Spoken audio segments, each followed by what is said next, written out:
I'm a sophomore majoring in computer science. A time I found AI, specifically say like tools like ChatGPT, useful in my learning is when I'm like say studying for tests and exams. Like a professor may give me like a mock or a practice exam, and they'll often have like an answer sheet that corresponds with them. Those aren't going to be the exact questions on the exam, so I could say like put those into ChatGPT and say, please generate like similar questions.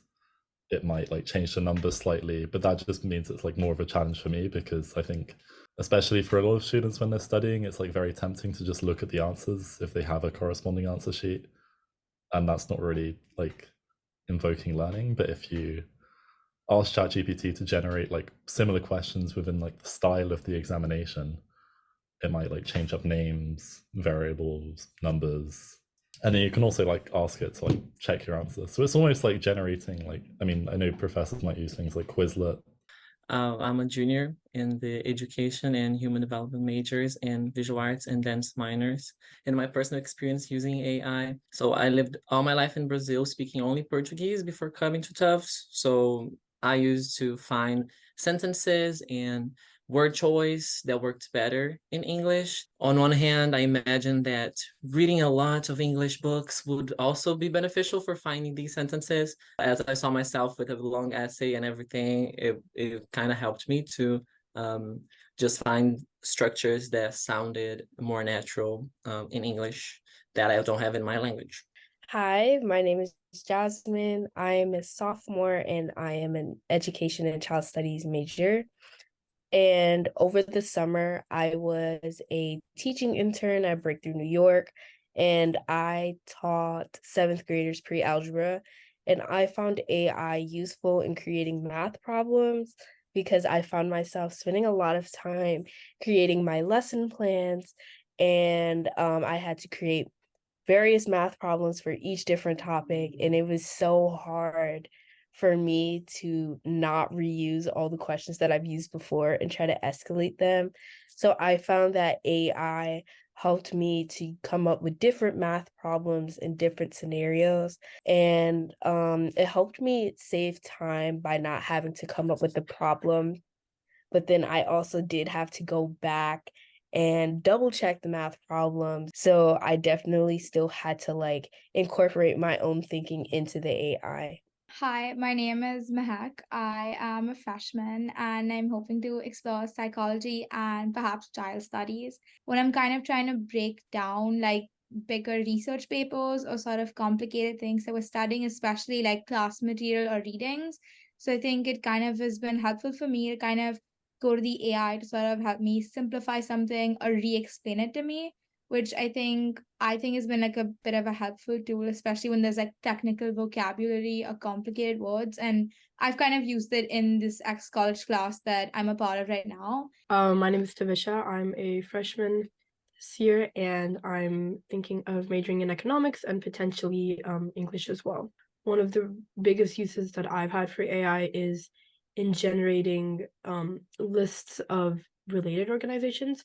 The way my consulting club works is that we consult for nonprofits in the area, and a lot of the times our work revolves around researching other organizations that are similar to the organization that we're working with to find points that of things that they're doing well and things that we can use from their ways of working to incorporate into our own work.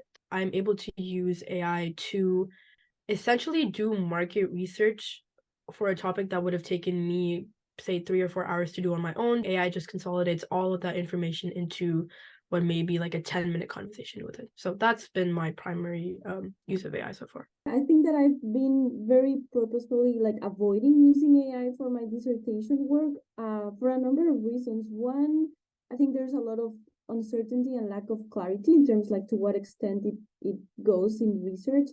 The times that I've used AI, I've noticed that you really have to be an expert on the topic to realize what is right and what is wrong.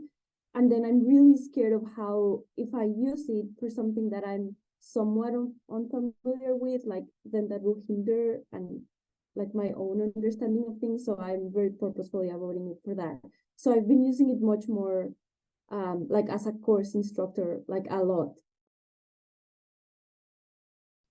I teach at Beverly High School in just in the past year, it was asked for all teachers to put our AI ethics into our like intros to our classes on day one, with this kind of prior culture of teachers being very openly aware about it. And we use like this little like stoplight sign where teachers can declare whether we are on a red stoplight, meaning like we do not approve it at all, or you could be at a yellow place where it's like you must get permission from me first and talk about how to use it ethically. And then there's a green light where teachers can be very liberal and say, we are full ride and like experimenting on how to use educational AI. Although it seems like something that might not want to be talked about, it's almost necessary, especially in these gray times where we're just not sure where the line is drawn. Something else that I was thinking was when last week we had a group discussion in a class. Each group had an article to discuss about and write about, and one of our members of the group put on like ChatGPT and asked for a summary of the full article, which was so long. And the main point was not just summarizing the article and writing about it. The professor provided a time for us to discuss and talk about it. And even though we didn't read the article and we just had ChatGPT do a summary for us, which can be shallow and maybe wrong, right?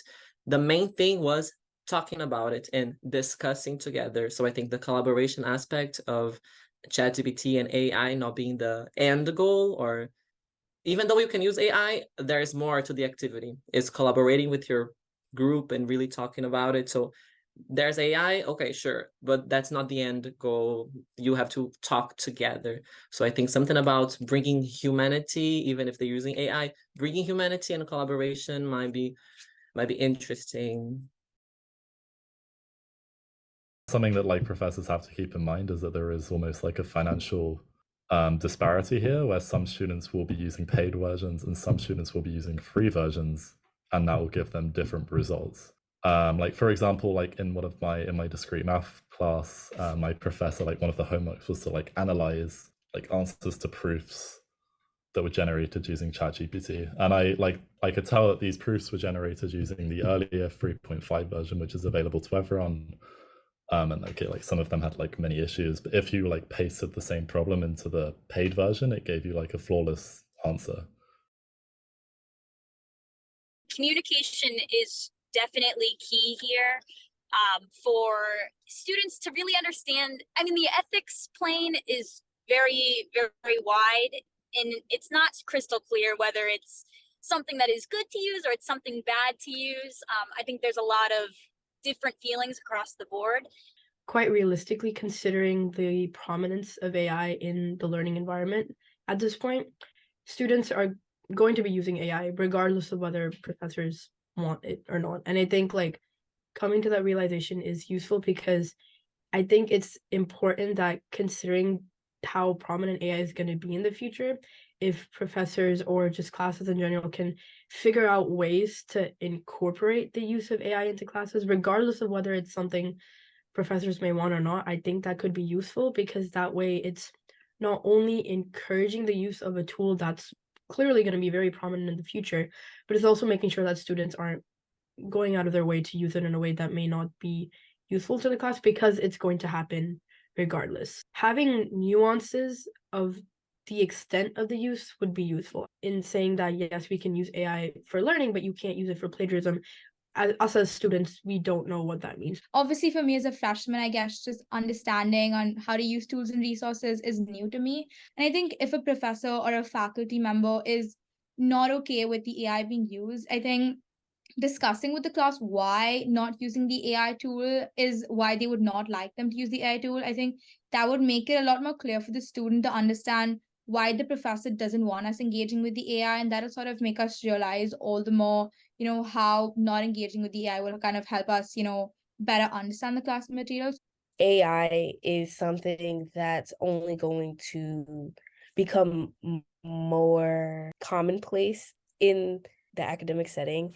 And instead of just saying that we cannot use it, I think it's important to be more specific in the guidelines for it and just give examples of how AI could be used.